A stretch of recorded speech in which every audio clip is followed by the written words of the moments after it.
চোখে মুখে হতাশা। ওরা সবাই এসেছেন ঢাকার বাইরে থেকে, একটা সুযোগ চাই, নিজেকে প্রমাণ করার তীব্র ইচ্ছা। ধানমন্ডি স্পোর্টস ক্লাব মাঠে সকাল সকাল হাজির, ক্রিকেট ট্রায়ালে অংশ নিতে চায় ওরা।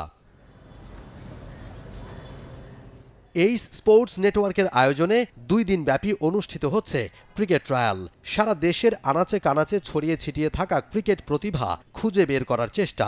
রেজিস্ট্রেশন করেও ব্যক্তিগত কারণে প্রথম দিন ঢাকায় আসতে পারেননি অনেকে, কিন্তু ক্রিকেটার হওয়ার প্রবল ইচ্ছা ওদের, ছুটে এসেছেন দ্বিতীয় দিনে, যদি একটা সুযোগ মেলে। কালকে আপনারা যে কোনো কারণে মিস করে গেছেন এবং আজকে যদি আপনাকে সুযোগ দেয়া হয়, তাহলে আপনি এই যে আজকে 96 জন সুযোগ পেয়েছে গতকালকে প্রাথমিক বাছাইয়ে, তাদের সাথে কম্পিট করে আপনি টিকতে পারবেন? এটা কি, এই আত্মবিশ্বাসটা কি আছে আপনার মধ্যে? মনে হয় যে আপনি সেটা পারবেন? ইনশাল্লাহ, আমি কনফিডেন্স, আমার সেই আত্মবিশ্বাস আছে দেখি আমি এখানে আসছি। যদি স্যাররা আমাকে একটু সুযোগ দেয়, আমি সেটা দেখানোর জন্য প্রস্তুত আছি। সব মশার বিরুদ্ধে সুরক্ষা দিতে এলো বসুন্ধরা এক্সট্রিম অ্যারোসল, মশার বিরুদ্ধে এক্সট্রিম সুরক্ষা। কালকে মিস হয়ে গেছে, আসতে পারি নাই।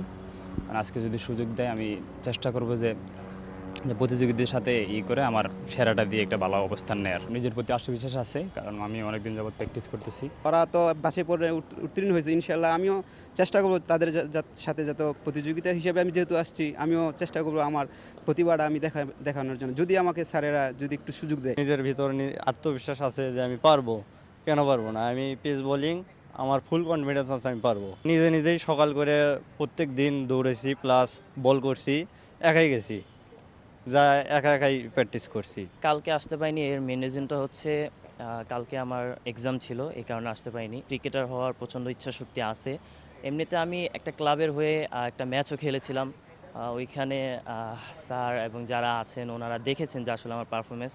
তো আমার কাছে মনে হয় যে ইনশাল্লাহ যদি আমি চান্স পাই তাহলে বেটার কিছু করতে পারবো। তো অনেক ইচ্ছা শক্তি নিয়ে আজকে এসেছি। বেশ কিছুক্ষণ সময় ধরে কোচকে বোঝানোর চেষ্টা, অনেক অনুরোধ, ইতিমধ্যেই একদিন পেরিয়ে গেছে। প্রাথমিক বাছাই প্রক্রিয়া শেষ, কোনো কুল কিনারা যেন করতে পারছেন না কোচ। আমরা দেখলাম যে বেশ কয়েকজন ওরা অনেকক্ষণ ধরে অপেক্ষা করছিল ক্লাবের বাইরে এবং আপনার কাছে এসে আপনার সাথে কথা বলছে। অ্যাকর্ডিং টু দ্য প্রসেস, আমরা তো আপনি জানেন যে আমরা 7000 ভিডিওর মধ্যে থেকে 300 জন ফার্স্ট চুজ করছি। তো কালকে যেখানে চুজ করার পর ওদেরকে তো আমরা কালকে সারাটা দিন সকাল থেকে সন্ধ্যা পর্যন্ত একটা প্রসেসের মধ্যে দিয়ে কিন্তু আমরা ওদেরকে 100 জনকে 97 আমরা আজকে সিলেক্ট করছি। তো ওদের দাবি ওরা কালকে মিস আউট করে ফেলছে, অথবা ওরা বিভিন্ন মিস্টেকের কারণে কালকে আসতে পারে নাই। ওদের দাবি যে ওদেরকে যেন আমরা একটু দেখে যেন ওদেরকে সিলেক্ট করার চেষ্টা করি। এখন ওরা বলছে যে ওদের স্বপ্ন নিয়ে ওরা আসছে, বাট আমার কাছে কথা হচ্ছে যদি স্বপ্ন নিয়েই আসে, ওদের স্বপ্ন বাস্তবায়ন করতে গেলে কিন্তু অনেক ডিসিপ্লিন হতে হবে। আমার স্বপ্ন আছে, আমার ডিসিপ্লিন নাই, আমার প্রসেস মেনটেন করার মতন ওইরকম ইচ্ছা বা ওরকম শক্তি নাই, তাহলে কিন্তু হবে না। আমার প্রত্যেকটা প্লেয়ারকে বলে দিতে হয়, তুমি যদি আগে ভালো প্লেয়ার হইতে চাও, তোমাকে ডিসিপ্লিন অবশ্যই মেনটেন করতে হবে। কোচের কথা শুনে হতাশ হতে হয় ক্রিকেটারদের। ধরে নিয়েছিলেন এতদূর থেকে কষ্ট করে আসাটা বৃথা, কিন্তু কোচের মন গলেছে, নিজেকে প্রমাণ করার সুযোগ মিলেছে। আলাদা করে শুরু হয় ওদের ট্রায়াল।